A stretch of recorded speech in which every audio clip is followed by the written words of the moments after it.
Eden's Reach, once a sanctuary on Veros IV, now lies in deathless decay. The colony had been a marvel, built to hover over tectonic fractures, powered by solar arrays and quantum tide converters, a place where neutrality and healing reigned amid planetary war. Now its structure slumps, half submerged in the toxic shallows of a broken sea. Cracks spider across once sterile trauma bays. Cryochambers, most ruptured, drip stale condensation into black water lapping at their base. Hallways stretch like ribs in the corpse of a giant. Gravity surges unpredictably. Some rooms pull upward, others sideways, debris floating like frozen blood in vacuum. Twisted steel hangs like vines through breached ceilings. Echoes reverberate where voices once comforted the dying. Artificial intelligence once coordinated miracles here. Now its consoles flicker with corrupted ghost code, slurred voices, error-choked medical reports, patient names half-rendered in static. No rescue came. No memory remained on the outer worlds. But something walks these halls. Something breathes through broken filters, touches rusted instruments with reverence, and listens for heartbeats that should not be. Lieutenant Theo Marin moves with practiced stillness. His bones are wrapped in a medical tunic, sun-bleached and soot-streaked. Surgical gloves hang loose over bony fingers, wrists tight with faded bloodstains, no solvent ever removed. He kneels before a slab, gently adjusting the skeletal remains of a patient once brought in under fire. The jaw is cracked, ribs warped from internal burst trauma. Theo logs the findings into a cracked medical pad, its power flickering weakly. He speaks aloud, voice low and clinical. Patient 4127, vitals unresponsive. Cause of death, cardiac rupture secondary to plasma shrapnel. There is no audience, no protocol. Still he speaks. Around him lie the remains of his failures, some fused to beds, others curled beneath collapsed vents. Yet he does not turn away, not anymore. He tends them with the same care he once offered the living. He pauses in front of a charred surgery room, blackened tiles yawning wide. His hand brushes the burned doorframe. You almost made it. The sentence hangs, suspended in silence. He moves on. Each day begins with the rounds. Theo doesn't remember how long it's been. Days, years, revolutions around the star. But he remembers the order. He walks Sector 3 first, where the intake logs are clearest. Then to Cryo Wing Theta, where the bodies remain half-frozen. He straightens pads beneath skeletal heads, replaces old blood-stained gauze, cleans scalpels that have no more use. His hands obey reflex, not necessity. His eyes scan for changes only he could notice. Shifts in moisture, cracks in decay. He avoids one wing, the submerged zone. That's where the power failed, and with it, 72 lives drowned in lightless wards. He hears their final moments sometimes, muffled by rusted air vents. It is not madness, it is remembrance. Each day he prepares for rescue. He files reports, updates non-existent charts, maintains the failing life support grid for patients long beyond help. Duty is not a choice, it is a tether. There is a sound, always, a slow, steady rhythm. Beep, beep, beep. It emanates from the old auditory piece wrapped in his ear. It isn't real. The monitor was destroyed with the upper comms wing. But still, it plays. Maybe a memory. Maybe the last broadcast the AI looped before collapse. Theo never removes it. The pulse is a reminder of failures, of lives slipping past triage thresholds, of the boy from the Titan Flats who begged not to die, of the Catherine child with phosphor burns who he couldn't intubate fast enough. He hears the monitor in silence, during sleep, during the rounds. The beat is never frantic, just steady. Steady like guilt, steady like obsession. Then it comes, an interruption not made by memory or grief. Footsteps, metal, purposeful, real. Theo freezes behind a row of shattered med chairs in Triage Hall B. A glint of light bounces off the far wall, sweeping, searching. The air changes. The rhythm of decay halts. Catharan boots, military issue. Newer than the war's final year. 2 sets. They've come for something. Salvage, records, maybe guilt-soaked closure. But this place has no forgiveness left. He breathes shallowly, eyes tracking movement through a cracked visor mirror wedged between ceiling wires. He counts the steps, calibrates muscle memory like old field drills. No fear burns in him, only a cold clarity. They weren't here when it mattered. They didn't bleed to hold the lives that died in these halls. Now they come walking, entitled and armed, through what remains sacred. Theo does not speak. He watches. As the patrol's light glides across corridors of ruin, a voice threads the silence, detached, brittle, echoing through the static-ridden walls. They left me in the wreckage, hoping time would bury the screams. The light pauses, illuminating rust-streaked surgical stations, IV bags long congealed, and a hanging diagram of human neural anatomy fluttering like skin. But I kept them, filed, cataloged, preserved. The voice continues, not through comms, not through air, but through the very bones of Eden's reach. Every report, every death certificate he etched into failing memory cores. Every life coded into backup systems, rotting beneath leaking coolant lines. They thought the past would fade, but Theo did not forget. He archived it all. Corporal Resin steps lightly, rifle close, eyes wide behind his visor. This place unnerves him. The human silence, the way metal groans with no heat source. Commander Ulvar is unmoved. He's seen worse. Scan the databanks. Burn the rest. They split formation. Resin lingers near a shattered medbed. His translator crackles, displaying old patient logs in jagged Terran script. A boy. Seizure. Died waiting. Resin hesitates. Behind him, something moves in shadow. Surgical gloves flex. Ulvar's voice calls ahead. This place is nothing but corpses. A faint monitor beep pulses in the distance. Behind them, Theo watches. He is no corpse. He is memory. He is witness. Light flickers through fractured walls. Surveillance units, cracked, grainy, still feed Theo glimpses. He watches the Catherine team from above, behind, beneath. They don't know the angles, the shadows, the broken lines of sight that once shielded wounded soldiers from orbital fire. But he does. 5 of them move with rehearsed precision. 1 trails behind. Theo doesn't blink. A gloved hand brushes against a manual switch. The screen splits. Multiple views. Static dances across old lenses, but they're enough. He sees them approach the western corridors, the sealed zone. The breath he holds isn't fear. It's memory. Quarantine labs. Section Theta 5. They're heading for it. The place he locked on the last day. He sealed it with his own hands, welded the doors shut with a plasma arc and a promise. No more screams. Theo tightens his gloves slowly. The latex creaks like skin pulled too tight. His voice is low. A whisper. Not that wing. He steps back from the monitor, leaving the feed to loop. The corridor lights ahead dim, flicker, die. He slips from the control booth into the wall, through rusted ducts into the skeleton of the base. Time to intervene, not to fight, to preserve. The quarantine wing remains untouched by decay.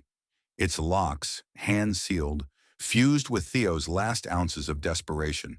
On the final day, power died mid-operation. Generators collapsed. Life support vanished. Theo had to choose.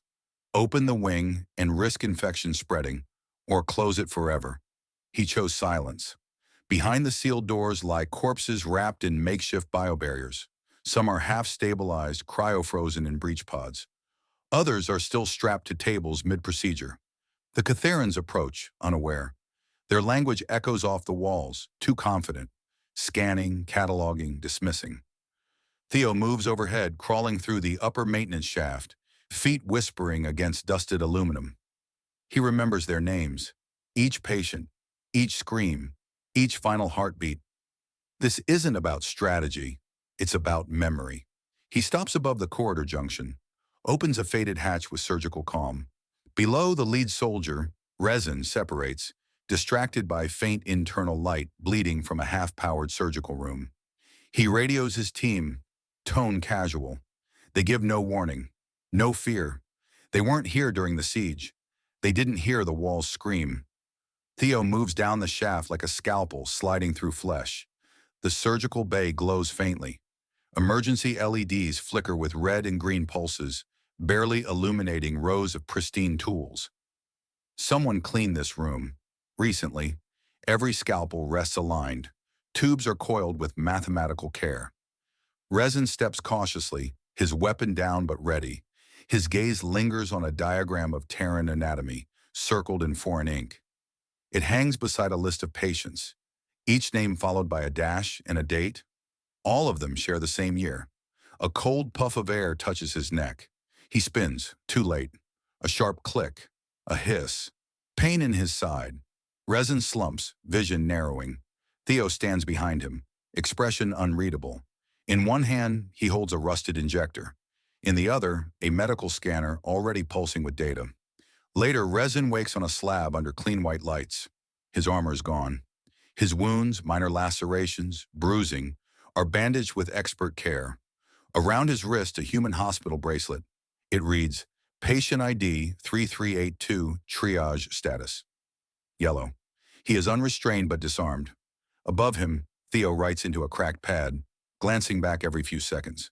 His posture is precise, his presence, clinical, not hostile, not merciful, something in between. The pad crackles as Theo records. Vitals, stable. Pulse, strong. No abnormality in cranial swelling. Reflexes, human. He leans in, adjusting Resin's head, shining a dim penlight into each eye. The Catheran stirs, eyes fluttering, but Theo doesn't flinch. His hands move automatically, the routine preserved in muscle and madness. The lines between medicine and obsession have blurred. He's not torturing, he's treating, but his motives are tangled with something raw, something unresolved. Subject is Catheran, but breathing like he's Terran. Fascinating. He places a warm pad against Resin's chest, listening for inconsistencies.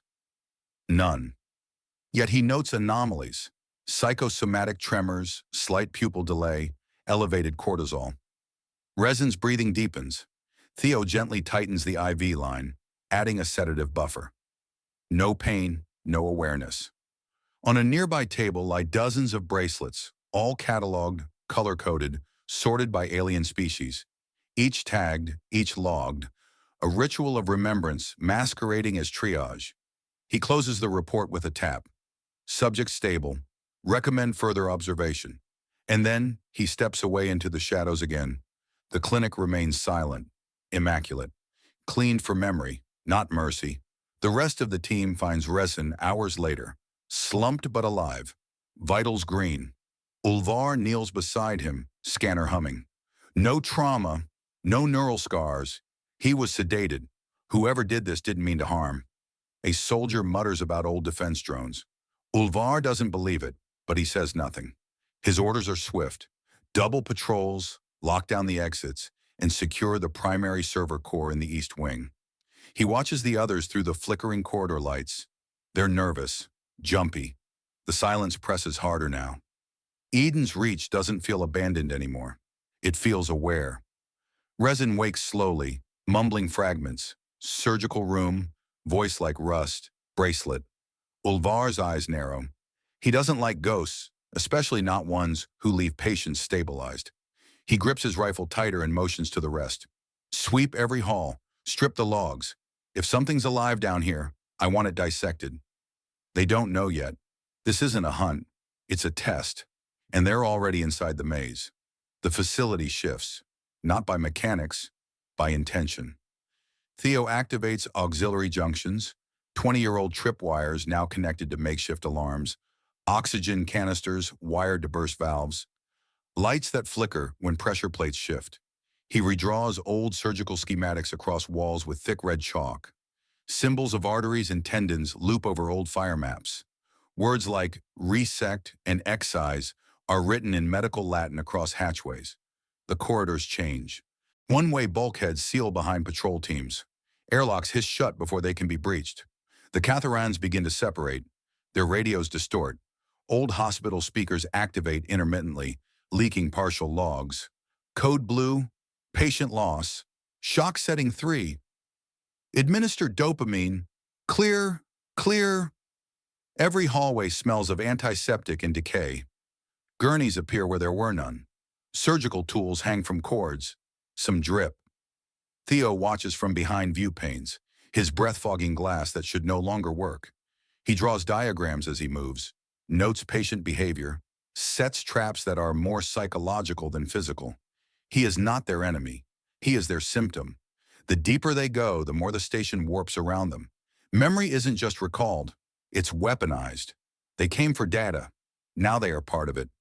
Somewhere in the dark, Theo speaks, not aloud, through the speakers, through old intercoms and bedside patient consoles, through the facility itself. They came to clean up data, his voice murmurs, broken by static. I came to show them what data feels like, when it screams. Ulvar pauses as a monitor flares to life beside him.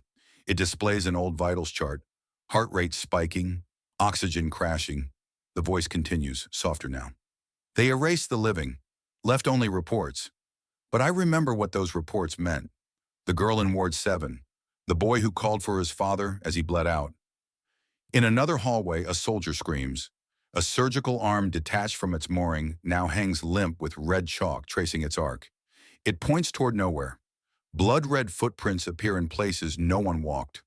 4 lines twist across handrails. Patient files flicker into projectors. Names long forgotten, faces rendered in corrupted images. They wanted closure, Theo says, but I give consequence. The Catharans aren't just haunted. They are being documented as symptoms, as test cases, as ghosts not yet aware they've died. And somewhere, Theo begins preparing the next chart. Eden's reach pulses with memory, not remembrance, but replication. Hallways loop trauma logs and fractured audio, interspersed with whispered confessions, final breaths, the wheeze of failing lungs. Some recordings are genuine, archived moments of human nurses guiding alien children into sedation.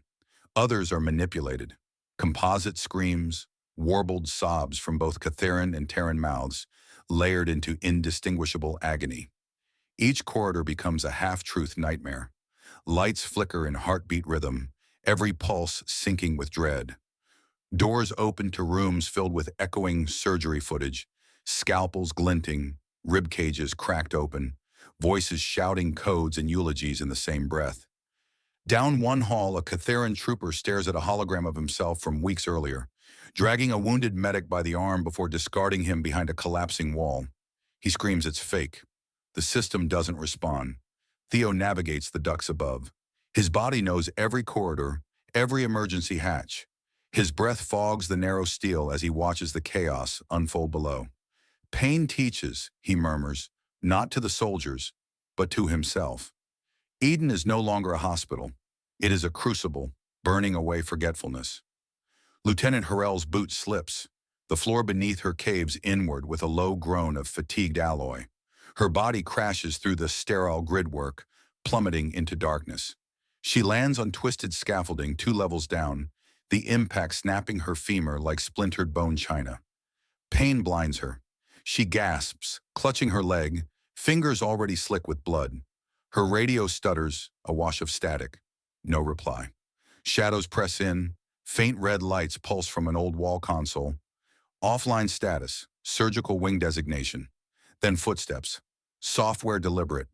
Her hand fumbles for her sidearm. It's gone. A silhouette leans over. White gloves, a faded medic symbol on a scorched coat. No face behind the visor, only reflection. A hiss. She convulses as the sedative enters her bloodstream. When her eyes open again, she is not dead. She is restrained, strapped tightly to a gurney under pristine operating lights. The room hums with power. A voice murmurs diagnostics nearby. Across the chamber, surgical tools glint, freshly cleaned. She opens her mouth to scream, but the walls respond first. Recordings activate. She begins to understand what fear in a hospital truly sounds like. The chamber darkens around Hrell. Projectors embedded in the walls light up, flaring into colorless horror. She flinches as holographic images flood her senses. Catherine's squad storming neutral medical tents. Volunteers gunned down mid-stitch. She recognizes the insignias. recognizes comrades. "They were medics," she snarls. "We had orders. They were hiding weapons." No response. Another projection activates. Human nurses shielding children with their own bodies. The sounds, plasma bursts, muffled sobs, biomonitors flatlining. Theo appears, silent at first, standing beside a blood-stained surgical console. His eyes are unreadable behind the cracked visor. "It was war," Rel screams. "That's not the same as murder." His voice is low, calm. "War ends." The footage doesn't. She shakes her head violently. "You can't twist history like this." His fingers glide across the console. More clips surface. Different angles. No edits. The gunfire is real. The screams are uncut. Rel's voice breaks. "I didn't know. I didn't see those orders." "You saw the aftermath." Silence stretches between them. Then Theo steps closer and leans in. His voice is barely a breath. "You stepped over the dying and called it necessary. But I treated your wounded." I held their hands. Rel turns away. Shame festers in the sterile air. "You made your peace with forgetting. I made mine with remembering." Her restraints hold tight. The lights dim. Only the screams remain. Resin limps through the pediatric wing. The walls are eerily intact, preserved almost lovingly. Sunlight, artificial and failing, streams through shattered holographic skylights. He passes beds no larger than coffins, some still holding crumpled teddy bears, scorched black at the seams. A mobile of paper planets sways gently above a sealed iso-crib. Then he sees it, a half-burned journal on a desk, untouched by time or dust. He picks it up. The binding crackles, pages brittle, but the ink remains legible. Page after page catalogs patients, names, species, injuries. Human children, Catheran elders, even insectoid refugees from Rukari Prime. Medical charts fade into personal notes. Field treatments, attempts to save, failures recorded without excuse. Then drawings, crayon sketches, a green child with 4 arms holding Theo's hand. Another shows a human nurse dancing with a Catheran boy. Each picture is signed with blocky, childish script. He flips to the last entry. It reads, "To Doc Theo, thank you for making the monsters go away." Resin's throat tightens. In the corner of the room, a recording starts. Theo's voice, calmer, younger. "Don't worry, sweetheart. You're safe now. Just keep breathing for me. You're the bravest thing in this galaxy." Resin closes the journal slowly. He came here to erase this place, but he feels it now, what was lost, and what was left behind to guard it. Rust peels from surgical clamps as Theo cleans them with reverent focus. His hands move without tremble, without haste. He speaks softly, not to anyone, but into an old recorder wedged between sterile towels. "Memory is the only justice that survives. Everything else fades." He polishes a scalpel's edge until it catches the dim overhead light. "They want closure. They came to shut this down. Turn the lights off. Delete the names. But I kept the names, all of them." Each tool is placed in its assigned slot. He picks up a bracelet marked with alien glyphs and reads the patient's name aloud. A pause. Then he moves to the next. "Death is too easy. You can't learn from silence. But survival?" He clicks the surgical tray shut. "Survival makes you remember, makes you feel what they didn't." Nearby, a monitor pings. A patrol wanders closer. Theo watches the heartbeat line flatline on screen. He turns off the monitor. Then he rewrites the eulogy into a surgical log, the surgical log into a tactical alert, the alert into a trap. Memory becomes instruction, instruction becomes doctrine. In the pediatric ICU, teddy bears sit charred beyond recognition, arranged in neat rows along the wall like miniature graves. Each cot holds a piece of memory, a surgical mask with a smile drawn on it, a cracked tablet still looping a lullaby. In the nurse's station, surgical shears are embedded into the wall like blades in a soldier's shrine, each aligned at a perfect angle. A photo rests alone on the central desk. The Eden's Reach medical team, 12 faces, all smiling. Each one has been carefully crossed out in surgical ink. All but one, Theo's. Beside the photo is a child's drawing, crude, clumsy, heartfelt. It shows Theo holding hands with a multi-limbed child under the words, Doc Theo makes monsters go away. The monsters came anyway, and so he became one. The room is small, dark, lined with data cores and memory rods. Theo sits against the far wall, a tangle of cables looped around his shoulders like a shroud. He inserts an old drive. Audio begins. His own voice, years younger. "We've got this." Another evac tomorrow. The Catheran boys responding to treatment. He even smiled. Theo's breath hitches. He says nothing, just listens. Another log. Corporal Lyra brought rations from Sector 8. Says the armistice might actually hold. I want to believe her. Silence, then another clip.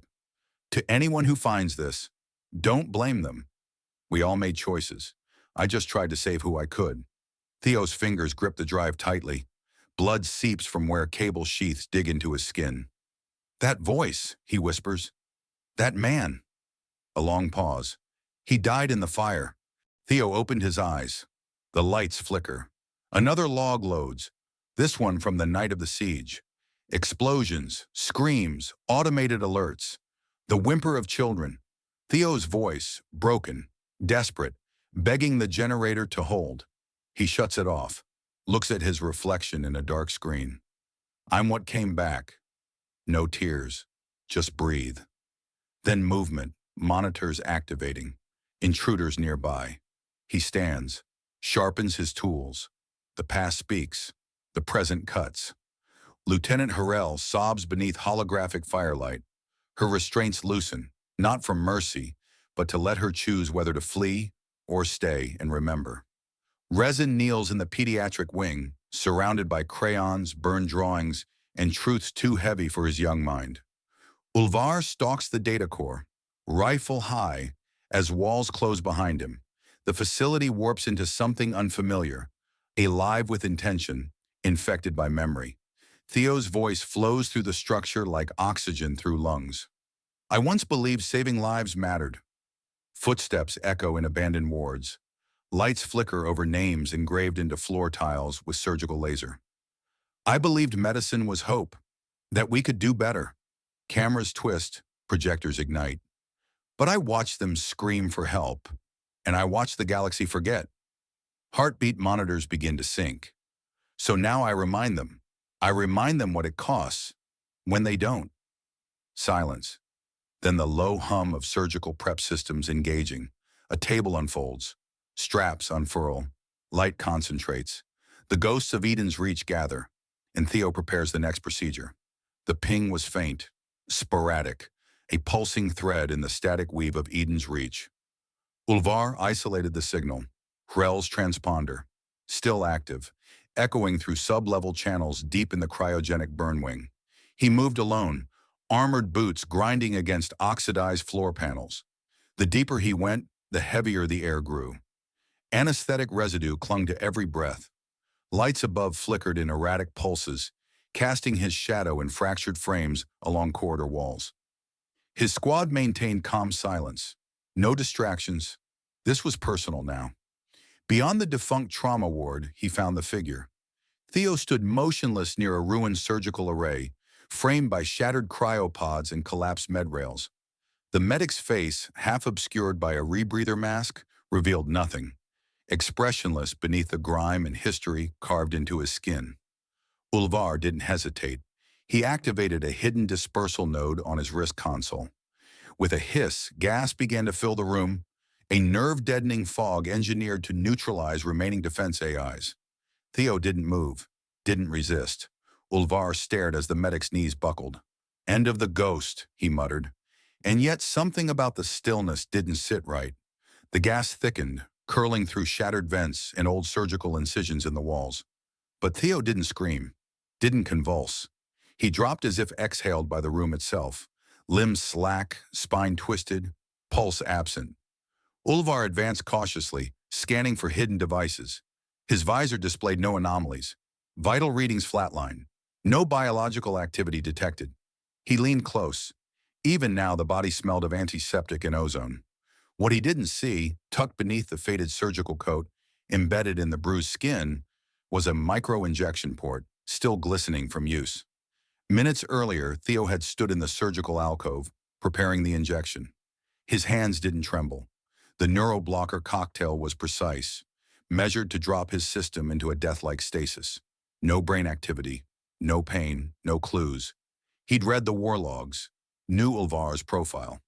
Commanders like him didn't verify death. They celebrated it. As he inserted the injector, his last thought wasn't fear. It was instruction, a lesson written in blood and nerve endings. Don't die for the dead, he told himself once. Live like they're watching. Then the plunger went down, and Theo collapsed before the gas had even reached him. A still body, a perfect trick. Revival came like drowning in silence. No alarms, no lights, just pressure against his chest, then searing clarity. Slowly, strapped to a decontamination chair, his limbs were bound with surgical-grade restraints. His own design. The irony burned more than the restraints. Ulvar loomed nearby, arms crossed, helmet off. His scowl deepened with every second Theo's heartbeat stabilized. "You're just a medic," Ulvar said, voice laced with contempt. "Not a warrior, not even a threat. You were never supposed to matter." Theo's throat was raw, his voice cracked. "That's why we always win." Ulvar blinked. "You aim for fighters," Theo continued, breath measured. "We make them." He coughed, shifting his fingers just enough to feel the old port by his wrist, the one wired into the console beneath the decon chair. "Do you know how many you missed? How many we saved anyway?" Ulvar snarled. "What you call saving, I call delaying." Theo smiled faintly. "You call it delay. I call it survival. Difference is, mine outlasts your orders." Then a twitch, a buried reflex, one that bypassed the restraints. A pulse signal surged from his wrist into the wall. A backup command node flickered to life. Theo whispered, "Let's bring the records up." Eden's Reach howled. Speakers across the facility erupted in fractured harmony. War logs, last rites, medical confessions. A nurse's desperate breath giving CPR to a collapsed alien child. A surgeon screaming for power to resume mid-transplant. Patient flatlined. Pediatric unit compromised. "Oh God, we need..." The walls flickered. Holograms of the fallen bloomed like spectral blooms. Human, Catheran, others. None whole. Theo stared at Ulvar, whose expression shifted from rage to unease. "This," Theo murmured, "is what history sounds like when it doesn't fade, when it's archived." Data displays cascaded down broken monitors.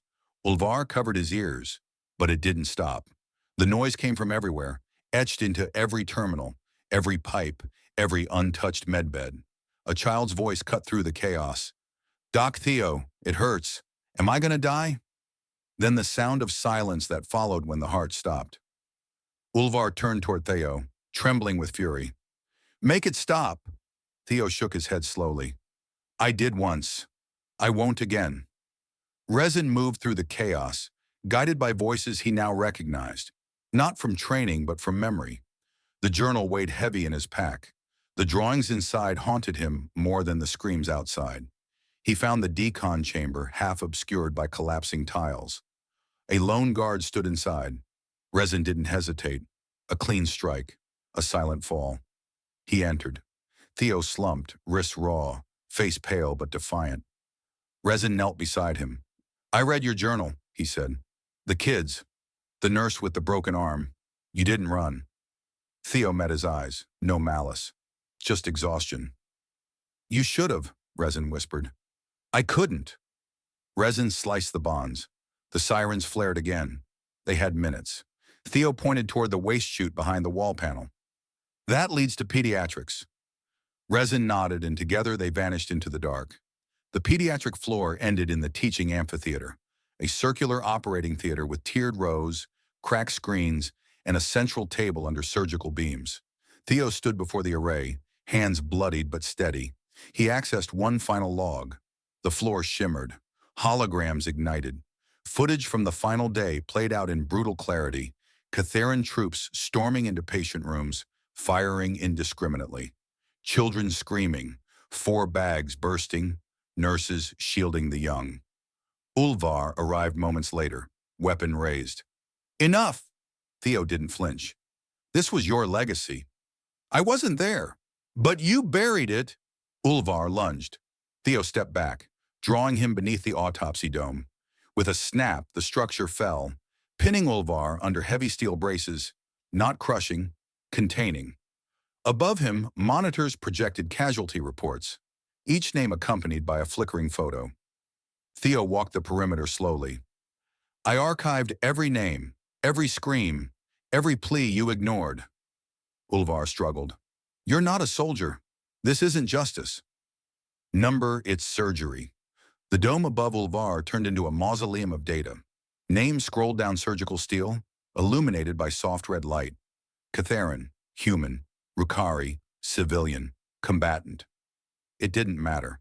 They all had pulse logs, time of death stamps, causes that began with plasma or blade. Ulvar watched as the names became unbearable. Faces followed, photos extracted from archive caches. Most were unsmiling, some barely old enough to know what war meant. Do you know how many you buried under operational silence? Ulvar tried to look away. Theo redirected the projection. Here's one, 8 years old, gunned down in post-op. Another, a volunteer medic, shot while shielding a patient.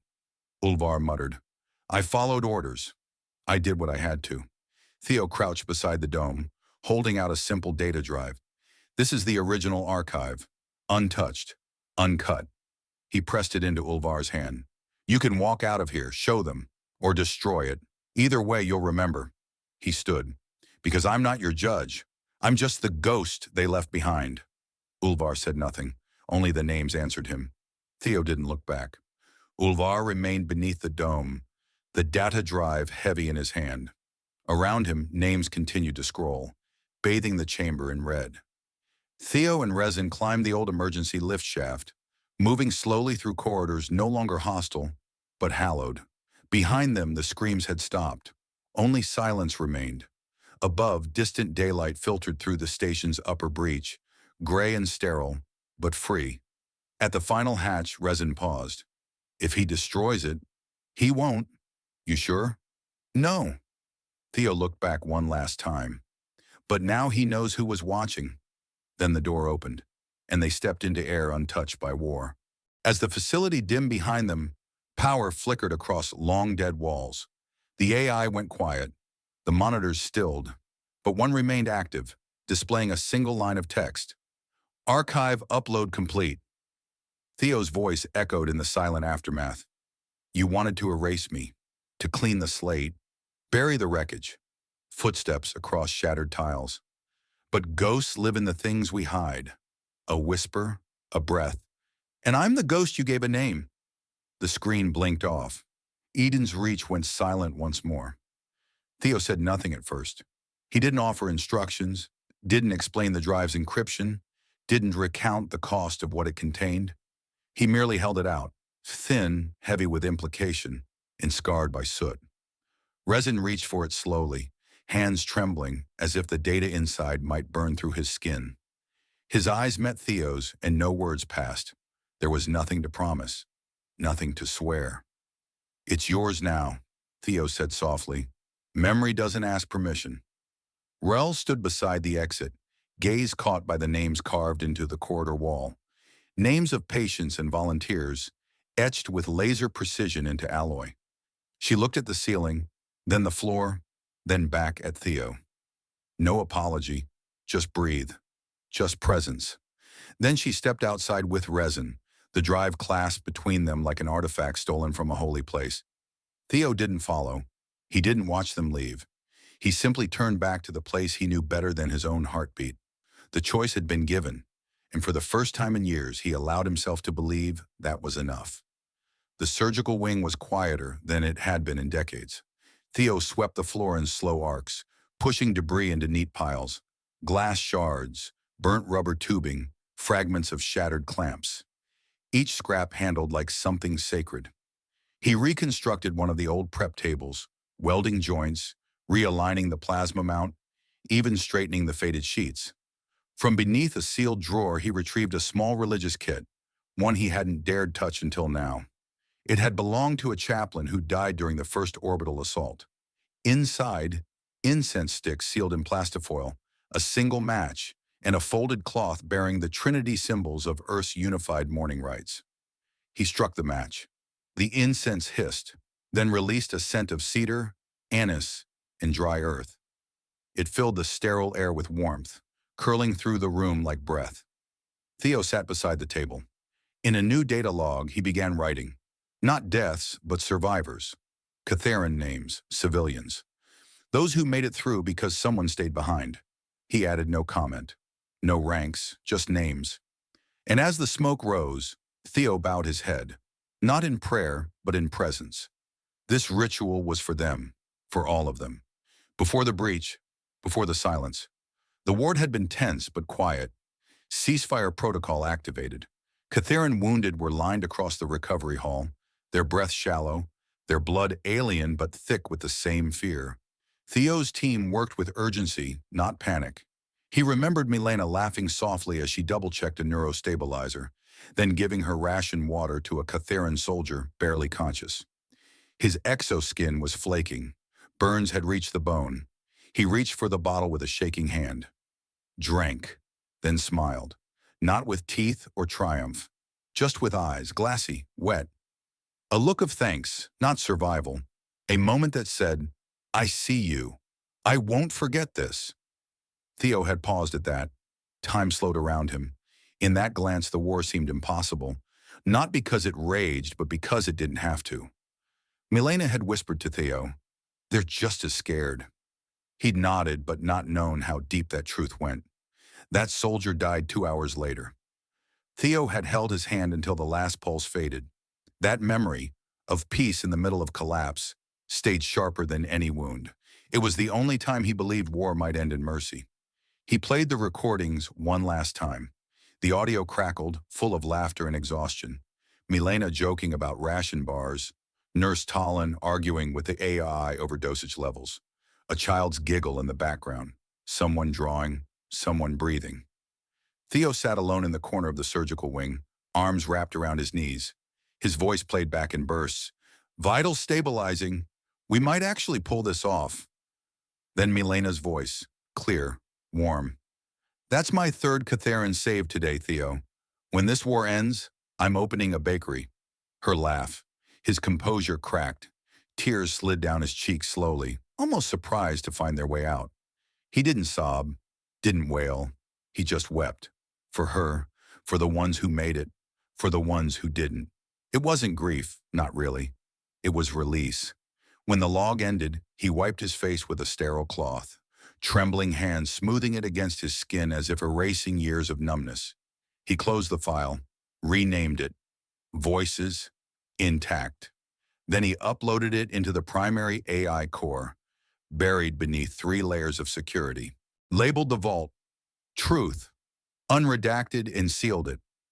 Theo walked the corridor alone, flickering red strips painting his shadow across sterile walls. His voice moved with him, recorded now, looped into the failing infrastructure. I never wanted vengeance. I wanted witnesses. A screen blinked. A hallway light dimmed. I wanted someone to see what happened, to know who stayed.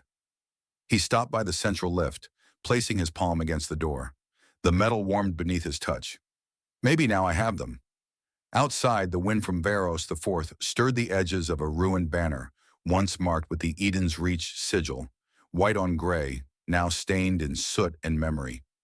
Behind Theo, the surgical doors sealed again, not as a tomb, as an archive. His steps carried him into the dark, where light meant little, but the past burned eternal. And for the first time in years, he didn't walk alone in memory. He walked forward, watched. The lecture hall on Cathera Prime gleamed with institutional sterility. Rows of students in diplomatic cadet blues, screens hovering in perfect synchronicity, voices low with textbook certainties. Among them, one cadet paused. Her console flickered, revealing an unauthorized entry in the archive feed. Classified Eden's Reach, a whisper from a forgotten ruin.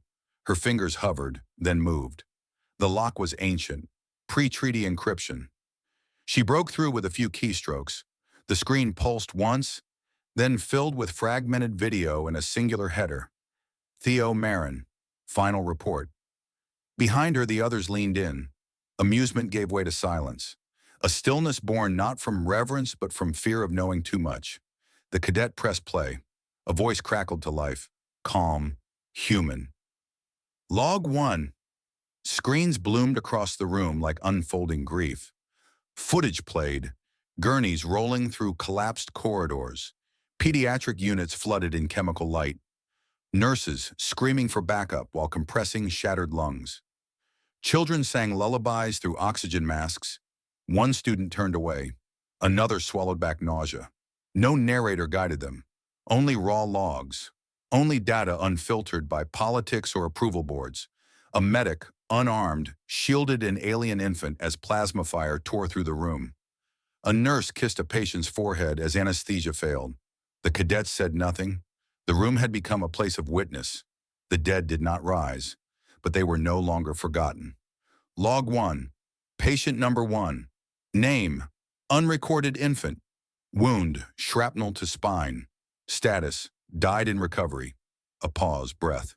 Note: sang lullabies until she stopped shaking. The voice was steady, not cold, controlled. The cadet's eyes shimmered. Her hands clenched tightly in her lap. She didn't look away. Across the classroom, cadets shifted from posture to presence. The recording didn't dramatize. It didn't plead. It remembered. And for the first time, so did they. The cadet bowed her head, not in shame, but in acknowledgement. Some histories demand silence. Others demand we listen louder. By midnight, the files had moved beyond Cathera Prime. Classroom terminals, personal archives, public feeds, they appeared anonymously across neutral diplomatic networks. On Mars, someone awoke to a blinking file on their home terminal. In Europa, a grieving parent downloaded the logs, thinking them lost footage. No signature marked them, no demands, just names, just memories. And truth, undeniable and complete. Theo's voice returned, one final time. They wanted peace without memory. I gave them history written in blood and scalpel. Then nothing. Then everything. A whisper rose from static. Ancient, human. Nightmares endure because someone survived them. I did, and now so will you. Then silence, and across the stars, memory ignited like a fuse.